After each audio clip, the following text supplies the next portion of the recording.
Good morning दोस्तों, स्वागत है आपका सिविल्स एजुकेशन में। यहाँ पे हम लोग 1-2 दिन लेट चल रहे हैं, कोई दिक्कत तो नहीं है ना? कर लेंगे, कवर कर लेंगे, नेक्स्ट वीडियो में कवर कर लेंगे, 2 दिन के अंदर कवर कर लेंगे। दरअसल थोड़ा सा समय कम मिल पा रहा है, इसकी वजह से हो रहा है। और बाकी इस सीरीज को आप लोग पकड़े रहें, इससे बहुत हेल्प मिलने वाली है आप लोगों को। चलिए शुरू करते हैं। पहला टॉपिक है, महारत्न कंपनी का दर्जा दिया गया है एक कंपनी को, उसका नाम है REC, रूरल इलेक्ट्रिफिकेशन कॉरपोरेशन, यानी ग्रामीण विद्युतीकरण निगम। यहाँ पे हम लोग सीखेंगे कि महारत्न कंपनियाँ होती क्या हैं, इनका पर्पज़ क्या रहता है, ये दर्जा देने का पर्पज़ क्या रहता है, और क्या क्राइटेरिया रहता है किसी कंपनी को कि वो महारत्न बन जाए। ठीक है, तो REC को भी रिसेंटली महारत्न का दर्जा दिया गया। इसके साथ ही अब महारत्न कंपनियाँ भारत में टोटल 12 हो गई हैं। ये आपको 12 फैक्ट याद रखना है। 12वीं कंपनी अभी सीखा आपने REC को, 11वीं पावर फाइनेंस थी, 10वीं पावर ग्रिड, और अगर पूछा जाए कि सबसे पहली कंपनी कौन सी थी जिसे महारत्न का दर्जा दिया गया था, national thermal power corporation NTPC। अब यहाँ पे देखते हैं ये जो ये कंपनी है REC, ये करती क्या है। सबसे पहले ये जानना है कि ये कंपनी NBFC कंपनी है, बिजली क्षेत्र को फंड मुहैया कराती है, फंडिंग का काम करती है, यानी वित्त पोषण का काम करती है। ये जो नॉन बैंकिंग फाइनेंशियल कंपनीज़ होती हैं, NBFC होती हैं, ये बैंक से अलग होती हैं। बैंक जैसा काम इनका मिलता जुलता थोड़ा बहुत लगता है, लेकिन ये बैंक नहीं होती, क्योंकि NBFC कंपनी एक्ट 1956 पढ़े हो ना, कंपनी एक्ट।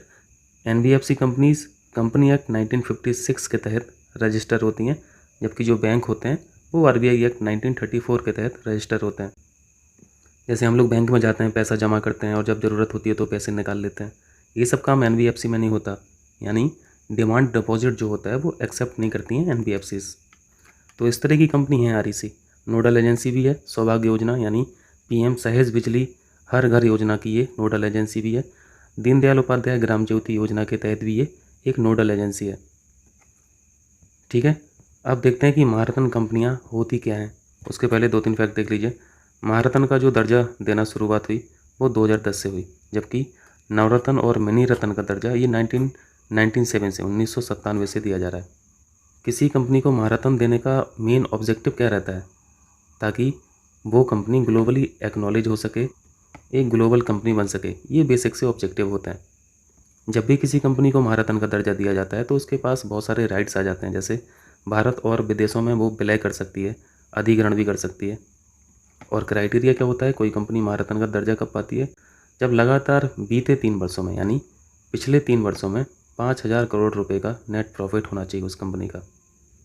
या तो पिछले 3 वर्षों में 5,000 करोड़ का नेट प्रॉफिट हो, या फिर जो टोटल कारोबार है वो 25,000 रुपये होना चाहिए। टर्नओवर 25,000 करोड़ होना चाहिए बीते 3 लगातार वर्षों में। अगर कोई कंपनी ये क्राइटेरिया फुलफ़िल करती है तो वो महारत्न का दर्जा उसको मिल जाता है। ठीक है, ये 2-4 बातें थी यहाँ पे क्या है, भारतीय दूरसंचार विधेयक प्रस्ताव 2022। यहाँ पे देखिए विधेयक लिखा है, अधिनियम नहीं लिखा है, एक्ट नहीं लिखा है। इसका मतलब है कि ये अभी अधिनियम बनने के प्रोसेस में है, तो पेश किया गया होगा लोकसभा में। इस प्रस्ताव को पेश करने का जो मेन ऑब्जेक्टिव है वो है OTT यानी ओवर द टॉप, जो हम लोग अमेजन प्राइम वीडियो पे वीडियो देखते हैं, नेटफ्लिक्स पे, हॉटस्टार पे, ये सभी OTT प्लेटफॉर्म है। तो जो भी सर्विस OTT के द्वारा मिल रही हैं और इंटरनेट बेस्ड जो सर्विस हैं, इन्हीं सब सेवाओं को रेगुलेट करने के लिए इस विधेयक को जारी किया गया। क्योंकि यहाँ पे कंपनी वालों को और OTT इन दोनों में 36 का आंकड़ा चल रहा है, यानी telecom companies versus OTT platform. और OTT प्लेटफॉर्म के माध्यम से जो सेवाएं दी जा रही हैं, या फिर कोई भी इंटरनेट के माध्यम से सेवाएं प्रोवाइड हो रही हैं, जैसे व्हाट्सअप कॉल हुई, फेस टाइम हुआ, गूगल मीट के द्वारा जो मीटिंग्स होती हैं, कॉन्फ्रेंस होती हैं, वीडियो कॉन्फ्रेंसिंग के जरिए, इन सबको भी शामिल किया गया है। कंपनी को दिक्कत ये है, देखिए कंपनीज जो होती हैं, टेलीकॉम जो कंपनी हैं, इनको सेवाएं देने के लिए लाइसेंस लेने की ज़रूरत होती है। इनके पास लाइसेंस होता है, तब ये सर्विस को प्रोवाइड करा पाती हैं पब्लिक के सामने। लेकिन OTT जो प्लेटफॉर्म है, इनको किसी लाइसेंस की ज़रूरत नहीं है। जैसे आप व्हाट्सअप कॉल करते हैं, किसी को वीडियो कॉल करते हैं, तो कोई लाइसेंस की ज़रूरत है क्या? कोई लाइसेंस की ज़रूरत नहीं है। आप गूगल मीट को प्ले स्टोर से डाउनलोड कीजिए और वीडियो चैट कीजिए, कोई दिक्कत नहीं, कोई लाइसेंस की ज़रूरत नहीं है। तो इन्हीं सब टेली कम्युनिकेशन सर्विसेज को रेगुलेट करने की बात की जा रही है। ठीक है, कंपनी कहती है कि हमें लाइसेंस चाहिए, OTT प्लेटफॉर्म को लाइसेंस नहीं चाहिए, तो ये डिस्पैरिटी क्यों है, ये असमानता क्यों है? तो इसी का सुधार किया जाएगा इस विधेयक में, यही सब बातें होंगी। ठीक है, अगर बिल एक्ट बन जाता है तो फिर OTT को सेवाएं देने के लिए लाइसेंस की ज़रूरत पड़ेगी। हो जाएगा। अब देखिए भारत में टेलीकम्युनिकेशन इंडस्ट्री की स्थिति क्या है, क्या पोजीशन है, हम कहाँ पे स्टैंड करते हैं, ये सभी जानकारी आपको मेंस एग्जामिनेशन में भी बहुत हेल्प करने वाली है। तो थोड़ा सा एनालिटिकल अप्रोच के साथ पढ़िए। देखिए भारत में स्थिति क्या है, 2022 तक 1.17 अरब यानी लगभग 1.25 अरब कस्टमर हैं। दुनिया में दूसरा सबसे बड़ी इंडस्ट्री है टेलीकॉम, इंडियन टेलीकॉम इंडस्ट्री। और यूपीपीसीएस ने एक बार टेली डेंसिटी के बारे में पूछा है। अगर आपने 2-3 साल पुराना पेपर देखा हो प्रीवियस वाला, तो एक क्वेश्चन आपको दिखा हुआ टेली डेंसिटी। अभी जो प्रेजेंट में टेली डेंसिटी है इंडिया की, वो है 85.11%। इसका मतलब होता है 100 लोगों में कितने लोगों के पास कनेक्शन है। अगर 100 लोगों में 85 लोगों के पास कनेक्शन है तो टेली डेंसिटी 85% हो जाएगी, टेलीफोन कनेक्शन पर 100 व्यक्ति। और FDI foreign direct investment flow में प्रवाह में तीसरा सबसे बड़ा क्षेत्र है इंडियन टेलीकॉम इंडस्ट्री, 6.44% का कंट्रीब्यूशन है। अब तो सेंट्रल गवर्नमेंट ने 100% FDI को अनुमति भी दे दी है इस क्षेत्र में, और टेलीकम्युनिकेशन PLI योजना में भी शामिल है। हो जाएगा। टेलीकम्युनिकेशन को मजबूत बनाने से संबंधित कुछ पहले हैं। देखिए भारत नेट प्रोजेक्ट के बारे में हम लोग पढ़ते हैं। ग्राम पंचायतों में ऑप्टिकल फाइबर केबल बिछाने से संबंधित है। और दूसरा इनिशिएटिव है PM बाड़ी। रेलवे स्टेशन पे आप लोगों को दिखता होगा, हम लोग वाईफाई कनेक्ट करते हैं तो वो PM बाड़ी ही है। ठीक है, इसका फुल फॉर्म है PM बाड़ी, का मतलब है वाईफाई एक्सेस नेटवर्क इंटरफेस। ये किससे संबंधित है, ब्रॉडबैंड सेवाओं का यहाँ पे एक्सटेंशन करना है, विस्तार करना है, पब्लिक वाईफाई सेवा है। ठीक है, तो याद रहेगा भारत नेट प्रोजेक्ट और PM बाड़ी। और ऑप्टिकल फाइबर तो अभी अच्छी खासी मात्रा में बिछा भी दिए गए। 1.7 लाख ग्राम पंचायतों में ये काम हो चुका है। टोटल ग्राम पंचायतें कितनी हैं देश में, बताएंगे, होमवर्क है आपका, बताइए। और एक बार तो पूछा भी है PCS में, पूरे देश में कितने गांव हैं, कितनी ग्राम पंचायतें हैं। और PCS अगर नहीं भी पूछेगा तो हम लोग को पता होना चाहिए, जैसे हम लोग को राज्य पता है, UTs पता है कितने हैं देश में, गांव भी पता होना चाहिए।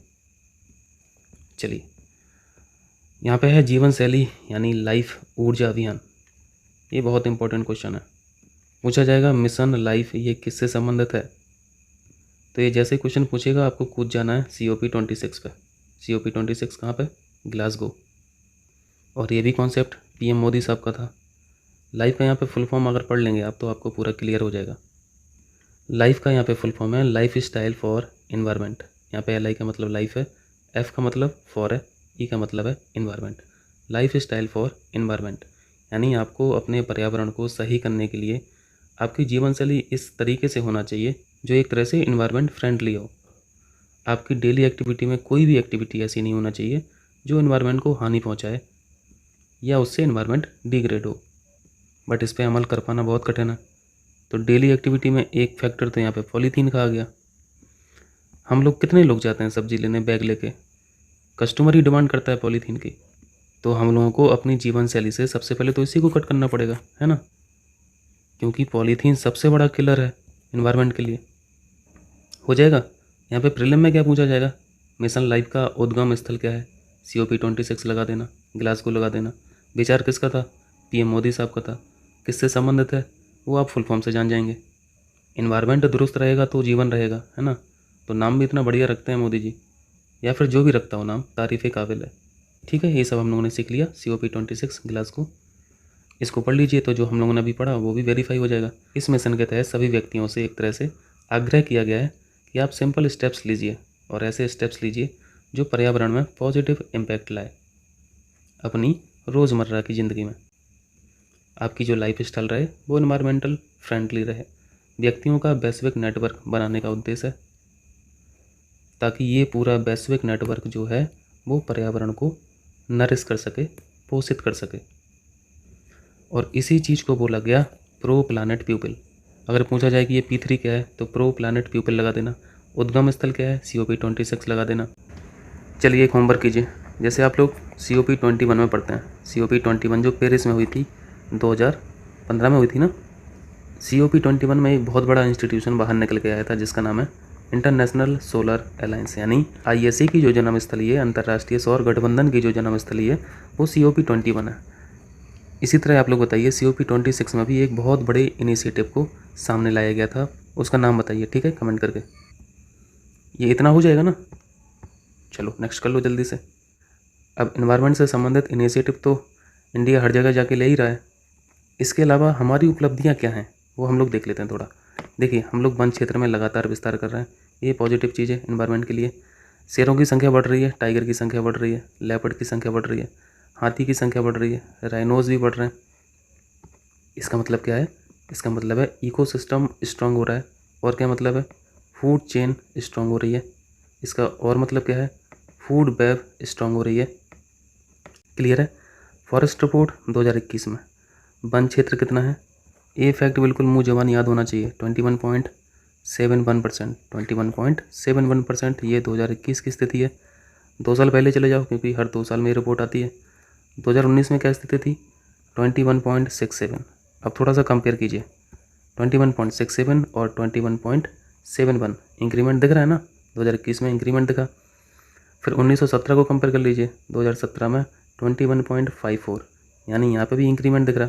यानी हम लोग हर 2 साल पे इंक्रीमेंट को शो कर रहे हैं। यानी हमारी देश की गवर्नमेंट जो दुनिया भर में जाके सीना चौड़ा करके बोल रही है एनवायरनमेंट के लिए, एनवायरनमेंट के प्रोटेक्शन के लिए, तो ऐसे ही नहीं बोल रही है, हम उस पर काम भी कर रहे हैं। और क्या है? 2022 तक की स्थिति आपने देखी थी, इसको हम लोगों ने कल पढ़ा था, इथेनॉल पेट्रोल को। यानी पेट्रोल में जो इथेनॉल हम लोग मिला रहे थे अभी तक, वो 10% मिला रहे थे। पेट्रोल 10% इथेनॉल मिला के बनाया जा रहा था।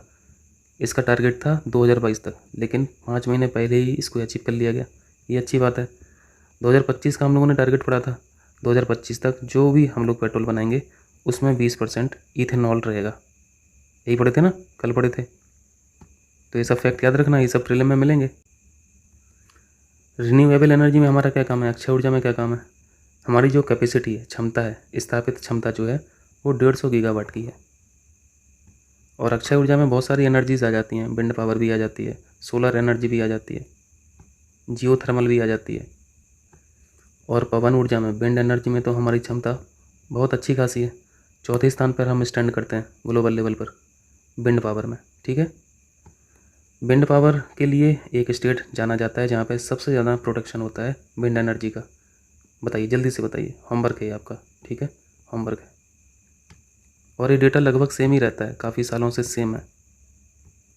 चलो यहाँ पे वन लाइनर्स देख लो, सारे क्वेश्चंस इंपॉर्टेंट है यहाँ पे। हाइपरटेंशन कंट्रोल इनिशिएटिव, तो यहाँ पे हाइपरटेंशन कंट्रोल इनिशिएटिव किस देश के द्वारा शुरू किया गया है?